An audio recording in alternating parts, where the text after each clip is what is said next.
la atención que haya un lado sincronizado para tratar de ahora construir un discurso en torno a la conexión, a los negocios, a las ligas de la 4T, Morena, el presidente Andrés Manuel López Obrador con el cártel, sobre todo de Sinaloa, con el crimen organizado. Qué cosas, ¿no? Leía a Raimundo Rivapalacio, leo a la propia Lili Telles, a Manuel Cloutier, en fin, cada vez son más personajes. El ex candidato o el candidato perdedor del PRIANREDE a la gubernatura de Sinaloa, que habla de cómo el crimen organizado votó y votó por Morena. En fin, César Gutiérrez Priego, ¿tú ves alguna preocupación, algo de cuidarse en esto? Pues mira, lo que pasa es que, como bien lo dices tú, pues es el lado sincronizado por una cuestión muy sencilla. Hay estados que ni siquiera es el cartel preponderante, el cártel del Pacífico o el cártel de Sinaloa, como lo quieren llamar, sino que viene siendo estos carteles unidos o lo que resta de la familia michoacana o el cártel Jalisco Nueva Generación, que también ganó Morena. Entonces, de acuerdo a la ideología que ellos dicen, pues si los pactos los tenían con los gobiernos actuales, ¿para qué romper el pacto con un nuevo partido que va a llegar, que no saben si realmente va a respetar los pactos que tenían? Entonces, pues también hubo pacto en la Ciudad de México con lo que son los grupos delincuenciales que existen aquí, porque todas las delegaciones que ganaron, pues obviamente estamos hablando de que es la Unión Tepito la que opera, y no hay ninguna prueba que yo tenga para poder demostrar eso, así como ellos tampoco tienen ninguna prueba. A ver, sabemos y seamos muy claros, la parte de querer justificar, acuérdate que el primer discurso fue salir a decir, le ganamos a Morena, le quitamos el Senado, le quitamos la Ciudad de México, y ahora ellos mismos están peleando porque, señores, pues qué partido vieron, no nos hagamos tontos, nos metieron un 10-1, y nosotros queríamos venir a celebrar y burlarnos porque metimos un gol, por el amor de Dios. Si los pactos dentro de esos mismos estados con los grupos criminales, y para ser más claros, son los grupos que tienen mayor incidencia de delitos en esos estados, lo lógico era que hubieran ganado los gobiernos, los candidatos de los gobernantes que se encontraban en este momento. Vimos el hartazgo por parte de la gente, porque en esa orden de ideas, pues entonces también se pactó con el cártel del Golfo, con el cártel Jalisco Nueva Generación, con el cártel del Pacífico y con todos los pequeños grupos criminales del país, porque pues Morena es de una chinga, no me quieran venir a decir que no. Y en ese mismo orden de ideas, entonces en la Ciudad de México, ellos tuvieron que haber pactado con los grupos criminales de la ciudad, como la Unión Tepito, y tampoco tenían ninguna prueba como para poder decirlo. Es el problema de cuando los políticos se quieren poner a hablar de cuestiones de seguridad nacional, de seguridad pública, que no tienen ni la menor idea. Te digo que terminan aprobando leyes que no se dan cuenta. ¿Por qué? Porque incluso los asesores que tienen no terminaron, yo creo que ni sexto de primaria, pero ahí los tienen ganando grandes sueldos porque simple y sencillamente no les gusta leer. A ellos les gusta que los terminen haciendo diputados para andar haciendo grilla y andar todo el día en el Twitter como la amiga de Ramiro, su querida amiga Lili Telles.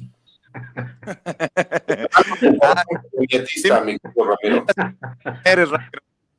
Te pasas de lanza, César. Y mira, la cuestión es con este tipo de asunto de los, ya hemos hablado muchas veces de los ciclos mediáticos, el hecho de que salga una información, hay muchas veces que las informaciones en los diarios de derecha no son siquiera artículos de opinión, sino inserciones pagadas. O sea, yo tengo lana, me meto a The Guardian, pago una inserción, entonces ya esa inserción pagada la toman como artículo de opinión. Entonces, Loretito, entonces la retoman como si fuese un artículo de opinión o como si fuese una columna de investigación, ¿no? Como no sé. Entonces, en el caso de ellos, en el caso de la oposición moralmente derrotada, pues hay que recordarles que las cosas no funcionan así. Yo siempre lo he dicho y lo repito, en la justicia en México es como soltar una jaula de tigres y querer atrapar a los tigres con una red para cazar mariposas. Ellos soltaron al tigre, soltaron al crimen organizado, y ahora no saben cómo lidiar con él. O sea, hay dinámicas que se van en el tiempo. O sea, no puedes cerrar un ciclo de violencia, no lo puedes cerrar de un carpetazo. O sea, no funciona así. Desgraciadamente nosotros heredamos un país totalmente descompuesto al punto de la guerra civil. De hecho, teníamos una guerra civil, una guerra entre carteles que hay que recordar, que lleva la misma lógica de las grandes corporaciones. La diferencia es que entre las grandes corporaciones no necesariamente tienen que recurrir al asesinato para defender sus territorios. Las grandes corporaciones como los X González y todos ellos, pues ellos se valen simplemente de la compra de diputados, del manejo con información confidencial, del tráfico de influencias, para asegurarse su beneficio personal. En el caso de los carteles de la droga, pues ellos tienen que combatir de manera violenta los territorios por los cuales trasiega la droga. Esta idea y esta dinámica que tienen todos estos columnistas, les hemos llamado ficheras, porque son ficheras, levantan el dedito, dependiendo de cuánto les paguen, ese es el baile que se avientan. Defender lo indefendible, que es pretender a estas alturas del partido que esto que están diciendo funciona, ya no funciona. No les ha funcionado el discurso. Puede que les haya funcionado en 2006, puede que les haya funcionado un poco menos en 2002, se robaron 2 elecciones, pero en el 2021 ya no funciona ese discurso de echarle la culpa a un gobierno que está tratando de recomponer. Me molesta la frase sociológica de el tejido social, pero tenemos que recomponer el tejido social, tenemos que acabar con las causas que hacen que una persona decida que es un estilo de vida aprobado el pertenecer a las filas del crimen organizado.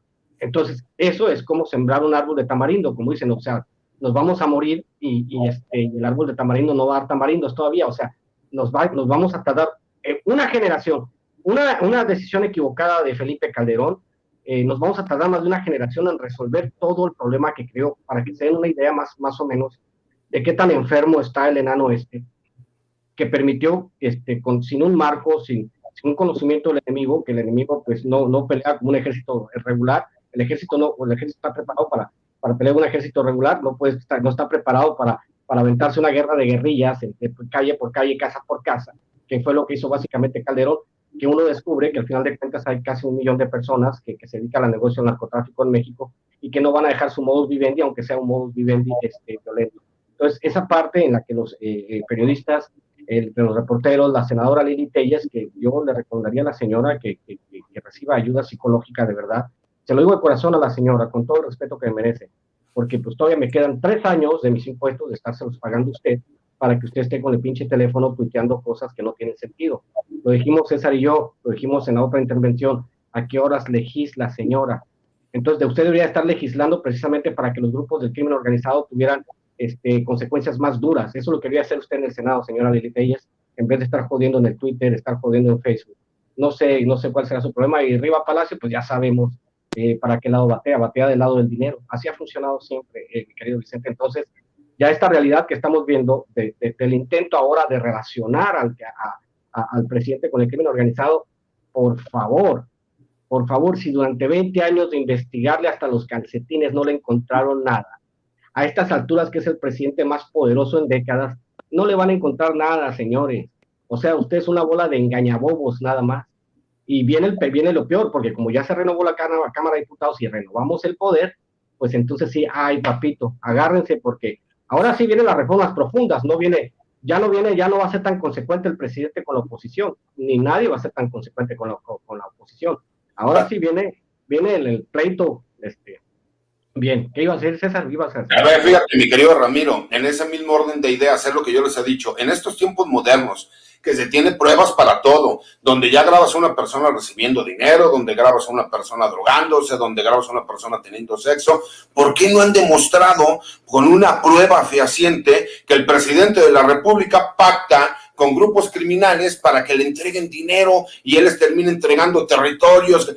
Yo no entiendo, ¿sí me explico? Esa es la parte que no entiendo. Y retomando un poco lo que tú decías, Meva Yamel me apoyó y todo el equipo de Sin Censura para hacerle llegar al presidente una petición que terminó yendo la presidenta de la Comisión Nacional de los Derechos Humanos y el secretario de la Defensa Nacional a la prisión militar, porque existen 233 militares que siguen estando procesados o sentenciados por la guerra de Calderón, donde les decían, tú mátalos en caliente, papá, tú no te preocupes. Y yo he tratado de explicarles, incluso voy a hacer una columna en Campo Marte, donde voy a explicar esa parte. A ver, mis queridos hermanos militares, quiero que entiendan algo. Yo sé que Felipe Calderón les compró la voluntad, dándoles aumentos todos los años, para metiéndolos a que se embroncaran, o que perdieran la vida, o que perdieran la libertad durante los 6 años de su mandato. Y yo sé que desde Felipe Calderón no ha habido realmente ningún beneficio ni ningún aumento real para las Fuerzas Armadas.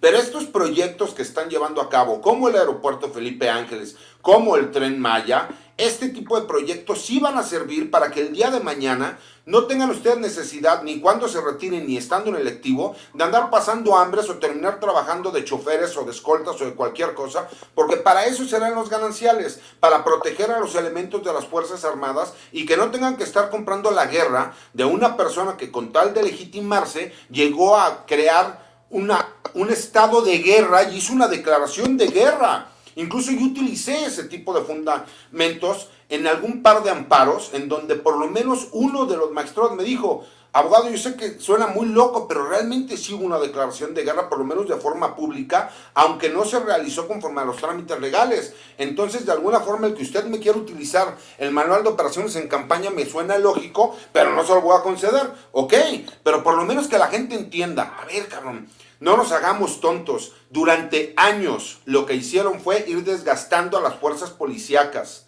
Hicimos que los policías se hicieran corruptos ante la necesidad de no tener dinero para llevarlo a su casa. Hicimos que no tuvieran ellos la fuerza para poder contrarrestar al crimen organizado. Ahora quieren hacer eso con las fuerzas militares, pero es una institución que lleva toda la historia que tiene nuestro país, que ahí siguen. ¿Sí me explico? Y seguirán, tanto ejército como marina como fuerza aérea. Y es lo que quieren hacer, proteger a la Guardia Nacional de que el día de mañana no llegue un secretario o un encargado de esa Guardia Nacional que se empodere del país y que sea quien maneje los hilos del crimen organizado, como ya lo vimos, como lo están juzgando en el extranjero. Oye, corazón peñanetista. Estos no tienen vergüenza. Estos no tienen vergüenza, los panitos, sobre todo. Y Telles, hace rato